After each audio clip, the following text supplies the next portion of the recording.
Well, hello again. What's new and exciting in your life? Tim Warner here, sharing a productivity tip that I'm entitling I Message Myself All the Time, which has a whole lot of private and potentially public humor in it. It's a Freudian message. But from a productivity perspective, I wanted to show you a technique I do in Gmail. Now, will this work with other email platforms? Potentially, but I've got a dependency on Gmail. You'll see what I mean in just a second.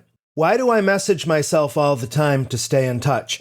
Well, it can be really mundane things in my personal life. Like, check this out. I will email myself regularly. For example, some errands that I want to make sure I don't forget to do today. So I'll just put together a quick little bullet list with or without formatting, and I'll send it to myself immediately if I need to.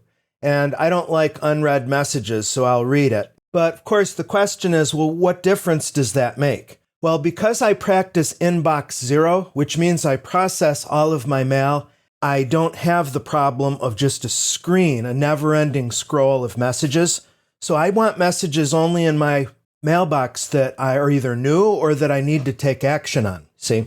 And the reason why this technique of messaging myself works so well is because, like probably most people nowadays, I'm accustomed to looking at my devices and looking for new messages. So I'm co-opting that, which is often a disparaged habit. People complaining, everybody's got their face in their phones, and certainly I would agree to a large extent. But on the other hand, I like the conditioning. It's a Pavlovian response in a sense. Ding, ding, ding. Yeah, oh, there's my reminder. Now, speaking of which, see these errands? What if these weren't errands for today, but maybe for Monday? There's going to be a time where I actually need to send it. Sometimes I'll let my reminders just sit like this and I'll come back to them. But it's important to commit. Commit to the part. Now watch this. This is the dependency on Gmail.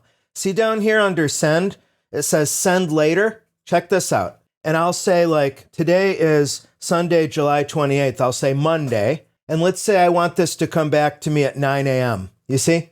I'll hit confirm. And I'll be able to track any messages that are scheduled outgoing here in my Boomerang outbox.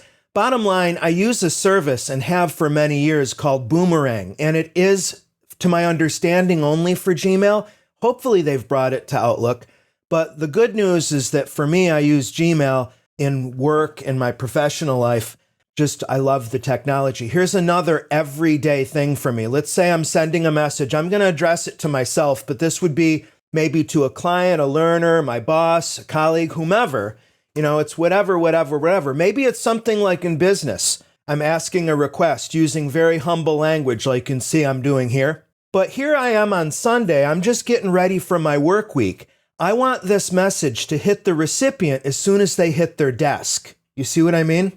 So that's another case where send later comes in because I can, again, do the same thing. Maybe I want to send this automatically on Tuesday at noon because there's a lot of marketing in here. I'm not a marketer.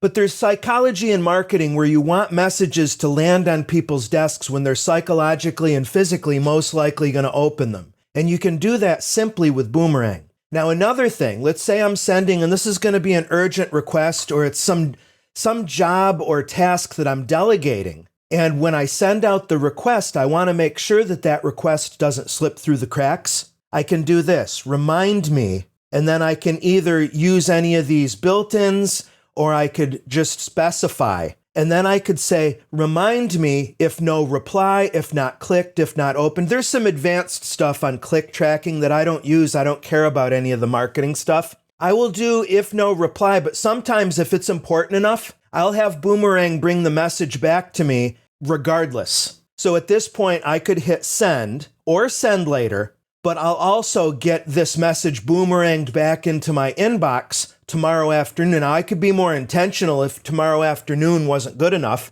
I could say Monday at 3:33 p.m. You see what I mean? And then I can confirm, send, and it's gone. So I depend on this automation, this loop of when I have to-do items. Gmail is certainly not my to-do tracker. I use TickTick for that. And perhaps if you'd like, let me know. I'm happy to do tutorials on it. But Gmail, like I said, is so reflexive for so many people. It just makes sense for me when used in conjunction with Boomerang. Lastly, it's not exactly to do with Gmail. It has to do with Siri, actually. Notably, when I'm on the road and I'm not going to be diddling with my phone while I'm driving, I will issue my Apple CarPlay because I'm fortunate and privileged enough to have this, and I don't take it for granted. And I'll just say, hey, assistant. I don't want to mention the SIRI because I've got one of my devices right next to me as I record this. But I'll say, send myself an iMessage to my iPhone. And that's a great entry point to capture ideas.